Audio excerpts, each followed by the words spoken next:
Tin কিছু হাত দিও না।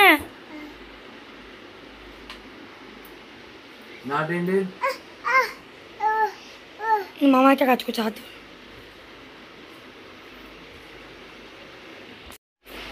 টিন মামা রেজাল্ট আজকে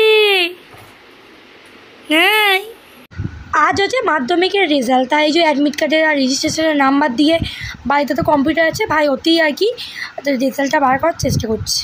এই তোর রেজাল্ট বেরোলো? টিন আই দেখ, ও খবর বানিয়ে দেবে। তোর রেজাল্ট বেরোলো? এই চলে এসছে মোবাইলে, মানে লিঙ্ক সার্চ করলো, পেয়ে গেছে। সৌভিক দে ফার্স্ট ল্যাঙ্গুয়েজের লেটার, সেকেন্ড ল্যাঙ্গুয়েজের লেটার পাইনি, ম্যাথামেটিক্সের লেটারটা পাইনি, লাইফ সায়েন্সের লেটার পেয়েছে, ফিজিক্যাল সায়েন্সের লেটার পেয়েছে, আর হিস্ট্রির লেটার পাইনি, জিওগ্রাফির লেটার, আর হচ্ছে কম্পিউটারের লেটার পেয়েছে। টোটাল নাম্বার হচ্ছে 576, আর তাহলে টোটাল হচ্ছে 76%। যাই হোক ভালোই হয়েছে, অঙ্কটা একটু খারাপ হয়ে গেছে। ভাই এখানে ফোন করে সবাইকে জানাচ্ছে, মানে নাম্বারটা এবং ফোন নাম্বার আছে, দাদু শুয়ে আছে। তোমার ছেলের রেজাল্ট পেয়েছে, কেমন লাগছে তোমার? হ্যাঁ তোমার ছেলের রেজাল্ট পেয়েছে, হাসি দেখ, কোলগেট হাসি।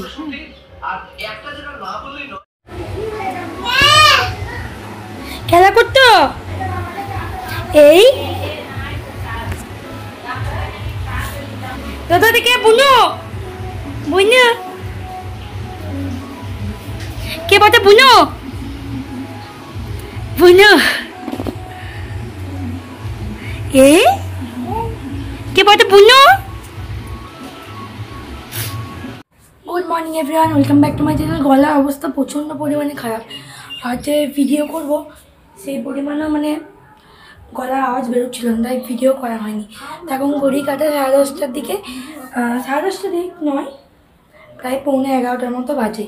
আর আজ হচ্ছে বৃহস্পতিবার। ভাইয়ের রেজাল্ট বেরোলো, রেজাল্ট মোটামুটি খুব ভালোই হয়েছে। আমাকে বলছে আমাকে দেখাবি না, আমার লজ্জা লাগছে। এখন টেস্ট ঠিক আছে, পর মিষ্টি ও টিউশন যাবে, ও টিউশন আছে এখন, যেহেতু সায়েন্স নিয়ে পড়ছে তো সায়েন্স নিয়ে পড়াশোনা আরম্ভ করে দিয়ে টিউশন যাবে, টিউশন থেকে এসে স্কুল যাবে, স্কুলে গিয়ে রেজাল্ট মানে মার্কশিটটা নিয়ে এসে তবে বাবা বললো বিকালে মিষ্টি আনবে, মিষ্টি এনে সবাইকে দেবে। এই হচ্ছে আজকেরকার খবর। এখনও দুটো ভিডিও, মানে আমাদের এখানে এসে মেলা গেছিলাম সেই ভিডিও, এখানকার ডেলি ভিডিও ছোটো ছোটো মিনি ভ্লগ করে দেওয়া আছে। এডিটিং তো হয়নি ভয়েস দেওয়ার জন্য, কারণ মিনি ভিডিও করতে গেলে তো ভয়েস দিতে হয়, তো ভয়েসটা দিতে পারছি না, বুঝতে পারছো গলার অবস্থা খারাপ। মানে কি ওখানে তো এসি নেই, আর এখানে এসি সারাক্ষণ ঢুকে আছি গরমের জন্য। কালকে রাত্রে আমরা এসি অফ করে শুয়েছিলাম, গরমে কষ্ট হয়েছিল, কিন্তু যদিও গরমে কষ্ট হয়েছিল কিন্তু তবুও আমরা শুইনি, কারণ আমার গলার অবস্থা খারাপ। তারপরে দিনের একটু চোখ মুখ ছলছল করছিল, চেয়েছিল না বন্ধ করলে হবে না। আর মায়ের রান্না বান্না এখনও চাপায়নি, মানে সবাই এত খুশি আনন্দের মধ্যে মেতে আছে তো সবাইকে ফোন টোন করছে। ভাই এখন খুব ব্যস্ত, এখন ফোন করছে সবাইকে, ওকেও সবাই ফোন করছে, বাড়িতে সবাই ফোন আসছে। আর রাত থেকে সারা রাত ঘুম হয়নি। মানে আমাদের কীরকম ছিল টেনশন যে পরীক্ষার রেজাল্ট 2-3 দিন আগে, 2-3 দিন কি 1 মাস আগে থেকে ঘুম আসতো না। আর ওর কোনো ব্যাপার না, ও বলেই দিয়েছিল আমি 560 পাবো, 500 বলে 560-এর ওপরে তো যাবেই না, 500-টা নিচের মধ্যে ঠিক পড়ে যাবে, আর লেটার 3-4টেতে পাবে বলেছিল। কি মানে কি বিশ্বাস, রেজাল্ট বেরোবার আগেই ও তো সায়েন্স নিয়ে টিউশন নিয়ে নিয়েছে। তোমরা জানো ব্লগগুলোতে, আমার যে ব্লগগুলো আমি দিই ডেলি, তোমরা তো দেখতেই পেয়েছো, সেই ব্লগগুলোতে ওর তো সায়েন্স নিয়ে ওর প্রায় 1-1.5 মাস টিউশন পড়াই হয়ে গেল। মানে ওর কতটা মানে নিজের ওপর কনফিডেন্ট যে না আমি লেটার তো পাবো, পাস তো লেটার পাবো। মানে আমাদের সব টেনশন, মানে কি বিরাট টেনশন ছিল যে আমরা ফেল করবো, পাস করবো নাকি তারপর চিন্তা। তারপর ও আগে থেকে সায়েন্স নিয়ে পড়াশোনা স্টার্ট করে দিয়েছে, অন্য লেভেলের চিন্তা ওদের, মানে আমার ভাই। এই ছোট্ট একটা টবে মায়ের কাগজ ফুলের গাছটা কি সুন্দর কাগজ ফুল এসছে কত। এই গাছটা না বেঁধে দিতে হবে, কাঁটা না বাঁধলে কি হবে ঝুঁকে পড়বে। আর সব থেকে ভালো হবে কি দুটো কাঠি দিয়ে এরকম আর একটা এখানে টপ দিয়ে এরকম গোল মতো দিতে হবে, তাহলে গোটা গাছটা ওই রাউন্ডের মধ্যে, মানে যারা ছোট্ট যেমন আছে ওইখানে যদি রাউন্ড দিয়ে পাতার মতো করে লোহা দিয়ে করা হয় না, তাহলে বেশ এই গাছগুলো ভালো হবে। আমি বাড়ি গিয়ে এখন তো হবে না, কারণ এরপর আমরা সব থেকে ভালো খবর আছে, ভালো খবর অনেক খবর আছে। মানে এক হচ্ছে ভাইয়ের ভালো রেজাল্ট, 2 নম্বর হচ্ছে আমরা জুন মাসে এখনও টিকিট কনফার্ম হয়নি।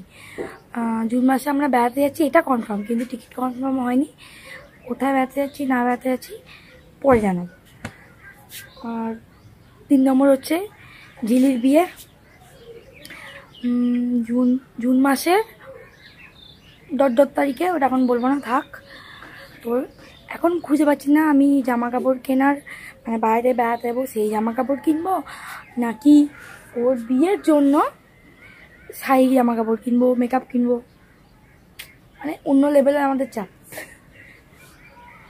একটু একটু করে কিনতে হবে, দেখি কী করা যায়। বড় কথা হচ্ছে আমরা যেদিনকে বেড়াতে যাবো তার 10 দিন পরই ওর বিয়ে। তো বাড়ি এসে, মানে আমাকে বাড়ি থেকে যখন আমি বেড়াতে যাবো তার আগে আমাকে ওই এখানে যখন আসবো তার জন্য আলাদা প্যাকিং করে রেখে দিতে হবে, কারণ তখন এসে ওই জামা কাপড় কাচাকুচি 5-6 দিনের মতো ট্যুর, হ্যাঁ, কাচাকুচি ওই করতে করতে তার 10-12 দিন কেটে যাবে। আর আমি তার আগে কেউ বললাম তুই যেন আইবুড়ো ভাতটা তার আগে খেতে চলে আস, কারণ ধরো আমি বেড়াতে যাবো, তারপর তুই আবার যাবি, সে একটা হেডেক, জামা কাপড় কোথাও ওই করবো, যাচ্ছে তাই কাণ্ড হয়ে যাবে। আমি যাব তার আগে তুই কি যেন চলে যাস, তাহলে ভাত খায় না, পটল খায় না, পোস্ত খায় না, খাসির মাংস খায় না। বললাম কী কী খাবি বল, বললো ফ্রাইড রাইস আর চিলি চিকেন। তাই করবো বাড়িতে। তাই আমার ফোনে একটা ফোন ঢুকছে, পর কথা বলছি। কি কি করতে দিয়া কি হাসে, তিনি হেসে তাই হেসে একবার।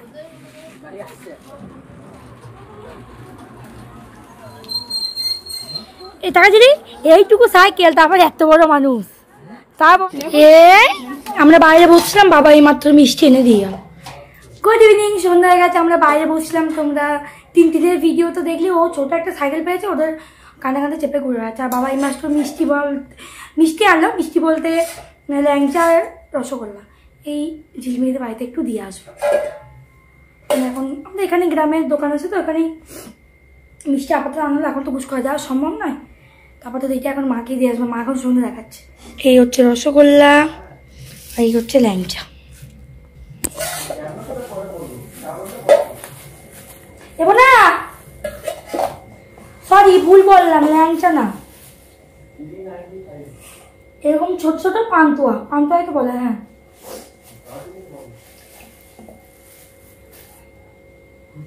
মিষ্টি আছে, তুই কোনটা খাবি বল, এইটা খাবি না এটা খাবি, কোনটা খাবি? তোর মিষ্টি তোকে খা, হ্যাঁ কর, একটা দুটো খাবি বলে একটু ওইটা হয়ে গেল, কাকে দেবো? দাদুকে একটা দেখা।